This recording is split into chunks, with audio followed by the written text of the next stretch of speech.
what is the fact that people should do and what is the fiction out there in terms of diet that they should not do? Okay, so one fact which was definitely there specifically in India was vitamin A deficiency. Okay, that you might have heard keratomalacia, etc. The cornea, the conjunctiva became lusterless and the cornea would melt and they would be exposed to infections. But fortunately, vitamin A deficiency has gone down significantly. Trachoma was another disease which has been controlled significantly. So the good things that are required for the eye are typically vitamin A. So that you have in this thing, vitamin D has an important role, and apart from that, you have the omega-3 fatty acids, etc., which you look at from the older age point of view for the ARMD. So green leafy vegetables are definitely good, and you have carrots and radishes, you have poppy or somebody Right. eating this thing. Spinach. So basically, yes, it does help in the lubrication of the eye, the secretion of the tears, etc., and overall health of the eye, which is there.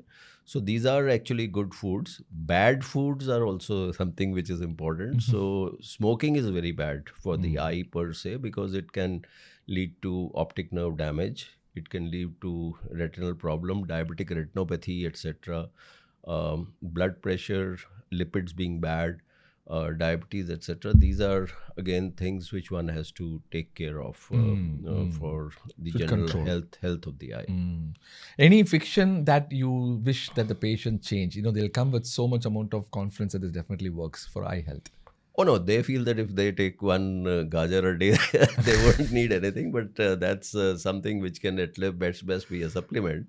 But that's about it. I think the eye health has to be taken care of, and you have to kind of get your eyes examined, and if need be, you have to get the corrective power, etc. done. So once a year examination for adults Yes. also. Yes. Another thing which we didn't mention about when we looked at from the computer vision syndrome or this thing is dryness. Dry eyes. So there are two big things which have happened because of what we are doing nowadays. One is if you talk about Delhi nowadays, there's an AQI which we had never heard when we were kids. So you have so much of pollution and all. So these both the organic materials, etc., the pollutants, the PMI, what is called as the particulate matter, etc., they break the tear films. Okay, and the tear breakup time gets altered, and a lot of dry eye and allergies. We only talk about asthma and all, but the eye is also exposed to the environment. So the eye also gets a lot of dry eye problems and allergies because of the environment in which there is so much of pollution. And the partial blinking and the strain that you have on the screen, that also causes dry eye. So these are dry eye is also something that is galloping, I would say, Significantly. significantly. And the patient present usually with watery eyes, right? It's basically a reflex tearing. It's a kind of a converse. If you look at a mind, we are talking about dry eye and then you're talking about watery. So actually, it's a reflex tearing because uh, in Hindi we can say khurdarapan. That means that the lubrication is gone. So when the lid is moving over the eye, since it's not well lubricated, like when you look at the joints, if your fluid is less, so basically you tend to have like arthritis or you have problems there.